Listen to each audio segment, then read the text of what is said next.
The subject line in my email was clear. They needed people who put work first. My name is James. I am 39 years old, and I had just buried my grandmother on a Tuesday morning in Des Moines. I returned to Kansas City that Wednesday night, expecting to be at my desk by Thursday morning, as if nothing had happened. Instead, I discovered my badge deactivated, along with a termination notice sitting in my inbox. 7 years. 7 years I had dedicated to ClearPath Solutions.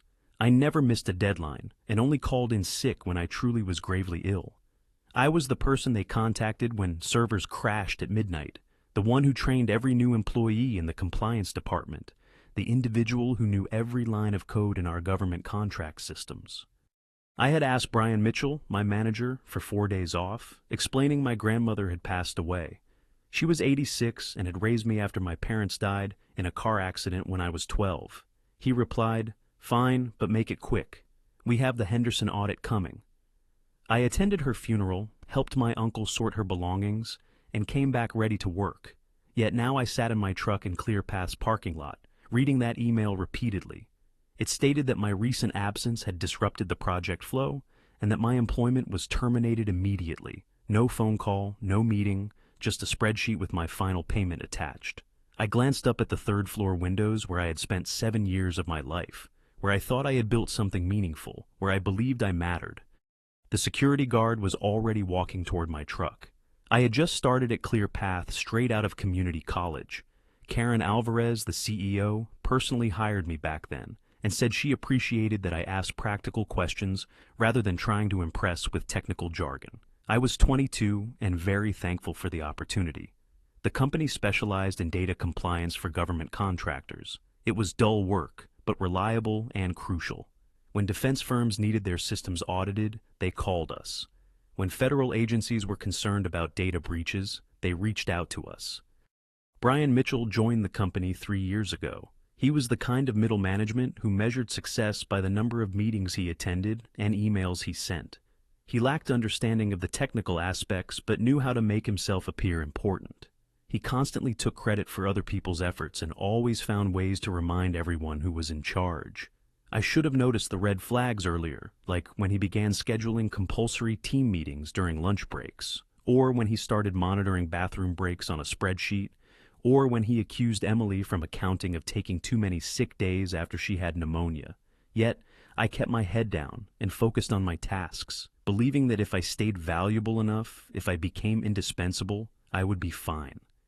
In reality, I generated a lot of revenue for ClearPath. Our 2 largest clients, Meridian Defense Systems and Harrison Federal Consulting, specifically requested me as their main contact. They did not trust our automated systems and preferred to deal with someone familiar who understood their needs. They requested human verification, someone who truly grasped their specific requirements. These were not minor accounts by any means. Meridian alone generated $8 million annually. Harrison contributed another $6,700,000. Combined, these clients accounted for almost 40% of our total income. Yet, Brian Mitchell did not perceive the situation in the same way. He saw me as a person who received excessive attention from clients, someone who made him appear redundant. I recall the final conversation we had just before my grandmother passed away. He called me into his office regarding the Henderson audit timeline. "I need you to understand something, James," he said without looking up from his screen. "Nobody here is indispensable, not even you." I nodded and said I understood. But while sitting in that parking lot reading his termination email, I realized Brian had been plotting this for months. My grandmother's death only gave him the perfect reason. The security guard tapped on my window, a friendly man named Mike who always asked about my weekend. "Sorry, James," he said when I rolled down the window. "I have orders to escort you out." I handed over my badge. "Not your fault, Mike." I did not go straight home. Instead, I drove around Kansas City for 2 hours lost in thought. Eventually, I found myself at the cemetery where my grandmother had been laid to rest just 4 days earlier. Sitting on the hood of my truck, I stared at the fresh earth covering her grave. She would have been furious. Not about the firing. She had endured the Great Depression. New jobs had come and gone throughout her life. What would have angered her was the disrespect shown by a man who had shake your hand on Monday and betray you by Wednesday. "You were always too trusting, James," I could almost hear her say. Sometimes good people end up being exploited. My phone buzzed. A message from Alex, one of the entry-level analysts I had been mentoring. What on earth happened? Brian just sent an email stating, "You are terminated. No explanation." Then another from Ryan in IT. "Heard you got the boot. This place is crazy." Then Emily from Finance added, "They claim you abandoned your position. We all know that is not true." I switched off my phone. I did not want to face any justifications, yet something was troubling me, something deeper than the sheer unfairness of it all. During the Henderson audit last month, James Harrison from Harrison Federal had pulled me aside. He asked if I was content at ClearPath, mentioning they were considering internalizing their compliance tasks and might require someone knowledgeable about their systems. I thanked him, but said I was loyal to ClearPath and felt secure in my role. Now I wondered if Brian was aware of that conversation, if he decided to dismiss me before I decided to leave. The more I reflected, the more the puzzle pieces aligned. Brian's sudden curiosity about my client connections, his inquiries about what the Meridian and Harrison teams discussed with me during calls, his demand that all client interactions go through him from now on. He wasn't merely firing me, he was attempting to seize control. I was responsible for my accounts. The issue was Brian Mitchell. He did not grasp how these partnerships functioned. Meridian's project leader, Colonel Rita Vasquez, came from a military background. She valued skill and detested office politics. Harrison's compliance chief, Dr. Patricia Wong, was a meticulous expert who had devoted 2 decades to the FDA. She could detect deceit from across the room. Neither of them would be impressed by Brian's presentations loaded with buzzwords and flashy slides. I took out my phone, browsed my contacts, and found Steve Morrison's number. He was a lawyer I met at a compliance conference the previous year and specialized in wrongful termination cases. Still, I put the phone down without dialing. I was not prepared to fight, nor ready to turn this into a legal battle with lawsuits and fees. Yet I was curious to see what would happen when ClearPath managed $14 million worth of government contracts without the person who truly knew how they operated. I started my truck and headed home. For the first time in 7 years, I had no obligations the following morning. I spent the week cleaning out my garage, sorting tools, and disposing of old paint cans. Basically anything to keep my mind off ClearPath solutions. But by Monday, I knew I had to begin searching for a new job. The catch was ClearPath's employment contracts had non-compete clauses preventing me from joining any rival company for 12 months. In the world of compliance, this essentially meant I was barred from re-entering my own profession. I reached out to Steve Morrison, the lawyer. "James, we met at the conference in Denver." His tone was warm, yet professional. "What can I help you with?" I described the circumstances, the funeral, the termination, the non-compete clause. "They let you go for attending a family funeral?" he asked, genuinely taken aback. "With written authorization? I have the entire email exchange." "Good. That likely qualifies as wrongful termination. However, the non-compete clause is complicated. Even if we establish you were dismissed without cause, enforcing that agreement might still be lawful in Missouri." He agreed to analyze my employment contract, but cautioned that legal proceedings might drag on for years. Meanwhile, I was still unable to work in my field. After ending the call, I sat at my kitchen table staring at my bank account. I had maybe 3 months' worth of living expenses saved. Beyond that, I would have to begin selling my belongings. Then my phone rang. Unknown number. "James, this is Colonel Vasquez from Meridian Defense." Her voice was sharp and precise, reflecting her military background. "I've been trying to get in touch with you at ClearPath, but they keep transferring me to someone named Brian Mitchell." My stomach sank. "Yes, ma'am, I am no longer with the company." "I see. That is unfortunate. We specifically requested you for our compliance review in the 4th quarter. This Mitchell individual seems to believe he can manage it, but frankly, he does not inspire confidence." She began our conversation by asking if He mentioned he needed to reschedule because of a dental appointment. I almost burst out laughing, but managed to stay professional. "I'm confident ClearPath will assign someone qualified to manage your account. Yet, I wanted to assure you that Meridian values partnerships built on expertise and trust. If you end up going elsewhere, don't hesitate to contact me." She ended the call before I could reply. About 20 minutes later, my phone rang again.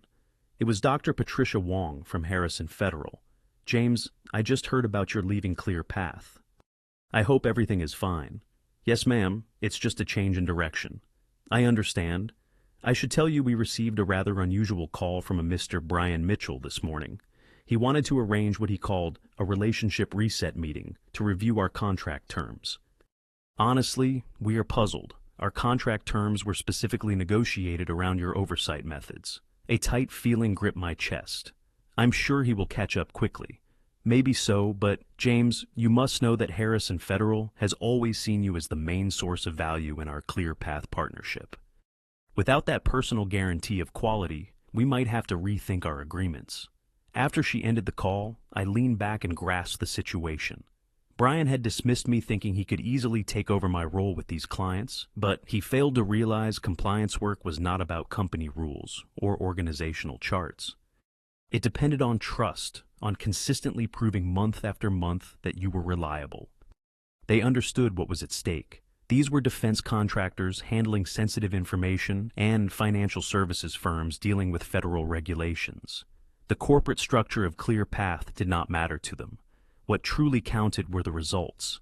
Brian Mitchell, with his schedule packed full of meetings and his talk filled with buzzwords, was about to discover this in a difficult way. I opened my laptop and began revising my resume. Perhaps the non-compete clause could cause trouble, but something inside me sensed that the circumstances were about to shift. 2 weeks following my dismissal, I received a call from Alex, the junior analyst I had been mentoring. James, we need to discuss something, not by phone. We met at a cafe downtown. Alex appeared uneasy and kept glancing nervously around. This place is unraveling, he whispered. Ever since you left, everything has been going downhill. He pulled out his phone and showed me a screenshot of an email sent 3 days earlier from Colonel Vasquez to Brian.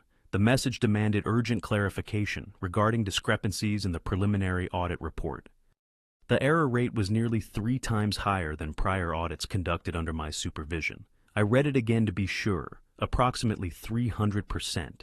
That was not even the worst part. Alex leaned in. Harrison Federal was threatening to terminate their contract completely. Dr. Wong had submitted a formal complaint to Karen Alvarez about Brian's unprofessional behavior and obvious incompetence. What happened? Brian arrived 20 minutes late to their quarterly review meeting. He was late, had not reviewed their file, and kept addressing Dr. Wong Patricia incorrectly even after she corrected him twice. Then he proposed they might want to simplify their compliance procedures to save money. I flinched. Patricia Wong had devoted her career to federal regulatory work, so suggesting she lowered compliance standards was like telling a priest to skip communion. There is more, Alex continued. Brian Mitchell has been telling everyone that you intended to resign anyway. Says you were talking to competitors to poach clients. That's not true. I understand, but he has been digging through your old emails trying to find proof. He discovered that conversation you had with James Harrison, discussing potential opportunities. Everything aligned perfectly. Brian had not just fired me on a whim, he was constructing a story, preparing to undermine me if the client raised any concerns. What is Karen's stance on all this? Alex shook his head. Nobody knows. She has been in meetings with the legal department all week. Rumor has it that Meridian and Harrison are threatening to cancel their contracts unless Clear Path can assure the same quality of service as before. He pushed a sheet of paper across the table. This is Brian's new organizational chart. He promoted himself to Director of Client Relations and gave himself a 15% salary increase. I examined the document. My previous role was marked as removed due to restructuring. Alex, I need you to do something for me. He agreed, but only if he felt comfortable with it. The next time Dr. Wong or Colonel Vasquez called with a technical question, I was told not to forward them directly to Brian Mitchell. Instead, I should explain that the company is going through a transitional phase and ask if they would prefer to have their concerns recorded in writing. Why? Because when everything collapses, Clear Path will need a documented trail proving that the client explicitly requested qualified supervision. This is the only way for the company to stay afloat. Alex agreed, though I could tell he was anxious about his own job security. After he left, I sat alone in the cafe, reflecting on Brian's 15% salary increase and his promotion to a role that did not exist when I was there. I thought about the clients whose issues he overlooked while he maneuvered himself into a corner office. Pulling out my phone, I called Steve Morrison. I said, "Steve, it's James Fulton. I believe we need to accelerate the wrongful termination case." Curious, he asked what had changed. I responded, "I think my former employer is about to lose 40% of their income. Once that happens, they will realize they need me back." He asked if I wanted to negotiate, and I said yes. Steve acted swiftly. Within 7 days, ClearPath received an official letter presenting the wrongful termination claim and demanding my immediate reinstatement with back pay. But I was not waiting for their reply. I had spent 7 years mastering everything about Meridian Defense and Harrison Federal. I was fully aware of their compliance timelines, reporting obligations, and internal company dynamics were all familiar to me. More importantly, I understood their challenges. Meridian was growing its cybersecurity consultancy services and required someone proficient in both defense contracting policies and the latest federal data protection guidelines. Harrison was managing new FDA pharmaceutical tracking mandates that intersected with their current financial compliance systems.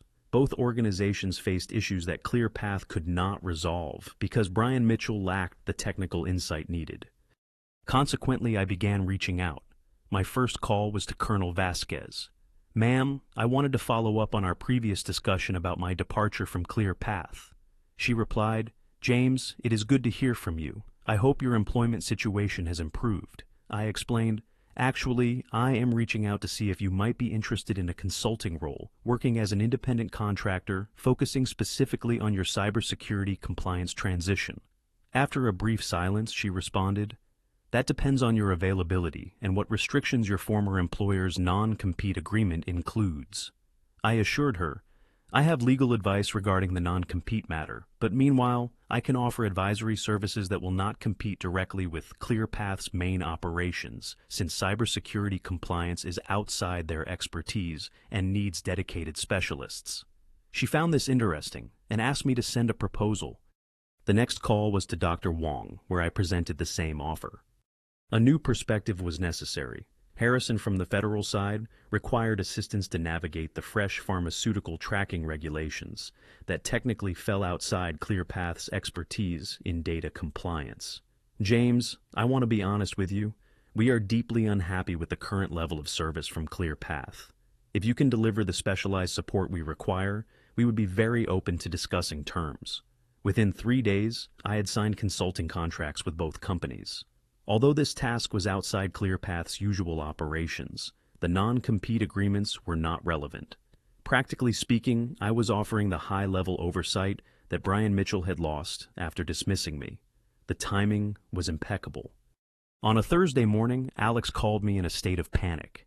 "James, Karen Alvarez wants to meet with you today. She asked for your phone number. Did she explain the reason?" "No, but Brian was escorted out of the building just an hour ago. Security took his badge and everything." Before Alex could say more, my phone rang from a blocked number. "James, this is Karen Alvarez. We need to talk immediately." Her tone was tense and strained, unlike the composed voice I had always known. "Of course. When are you available? Can you come to the office now? I'll meet you in the parking lot so you can avoid reception." I drove to ClearPath, wondering what had changed. When I arrived, Karen stood next to her car looking concerned. Older than I had recalled. "James, I owe you an apology and probably much more than that." She gave me a folder. "Brian Mitchell and Harrison both handed in letters to end their contracts this morning. These letters will take effect in 30 days, unless we can ensure the return of previous service standards." I opened the folder. The letters had the same tone, professional, decisive, and heartbreaking. "We also obtained copies of the consulting agreements you signed with both firms. Very smart move, staying clear of our non-compete rules. Karen, I do not apologize. You acted exactly as I would have." She appeared weary. "Now the question is if we can repair this disaster before it ruins the company." Karen and I spent 2 hours talking in her office. She had devoted the morning to reviewing everything: Brian's emails, the client complaints, and the audit reports that showed a rising number of errors since I left. "I trusted him to oversee the transition," she said, shaking her head. "I was concentrating on the Henderson merger discussions and assumed he could handle our current accounts." "What made you change your mind?" "Dr. Wong called me directly yesterday. He said Harrison Federal had never faced such unprofessional service in 30 years of government contracts. Then Colonel Vasquez sent a formal complaint through the military purchasing department. She pulled out a printed email. This morning, I received a call from Henderson Industries. They are now reconsidering the merger because our client retention figures do not align with what Brian Mitchell reported. I read the email. Henderson had found out that ClearPath was on the verge of losing nearly $15 million in yearly revenue, which is almost 40% of our entire contracts. Brian told them you resigned to join a competitor. He claimed that the client losses were unavoidable because you had been taking accounts. That is not accurate. I know this because I saw the termination file he submitted. The reason stated was an attendance violation for attending your grandmother's funeral. She stared at me directly.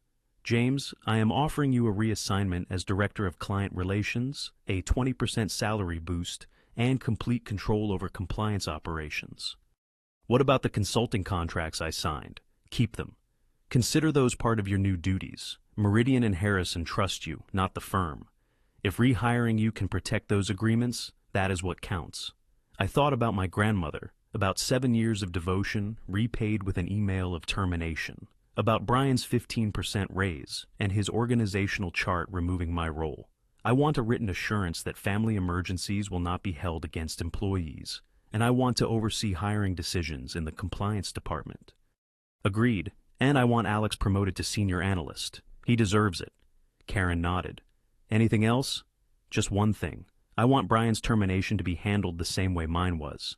No meeting, no talk, only an email with his final paycheck calculation. She almost smiled. I can make that happen. I resumed my work. ClearPath on the following Monday. The same desk, the same computer. Yet everything felt altered. I was no longer the person struggling to remain valuable. I had become the individual who demonstrated what occurs when skill is overridden by office politics. My first phone call was to Colonel Vasquez. Ma'am, this is James Fulton from ClearPath Solutions. I understand there are some concerns regarding your contract. James, I thought you had left the company. Temporary reassignment. I have returned as Director of Client Relations. If you are open to giving us another opportunity, I want to personally ensure your account receives the attention it merits. Well, that certainly changes the situation. Dr. Wong was just as relieved. James, we were on the verge of ending our partnership with ClearPath completely. Having you back makes a tremendous difference. Both agreements were renewed within that week. Brian Mitchell's termination email was sent out on Tuesday morning. It bore the exact subject line he had used for me. Termination notice due to performance issues. His badge was disabled before he could even view the message. The merger with Henderson Industries was finalized 3 months later. Karen Alvarez attributed our higher client retention rates as a key deciding factor. Alex earned his promotion and now leads the technical aspects of our new cybersecurity division. Emily from accounting is our new HR coordinator, ensuring that family emergencies receive the care and respect they deserve. I now keep a photo of my grandmother on my desk, not because I need to be reminded, yet I also want everyone to understand that certain things hold greater importance than quarterly reports. Occasionally, those who believe they can take your place end up demonstrating precisely why they are incapable of doing so.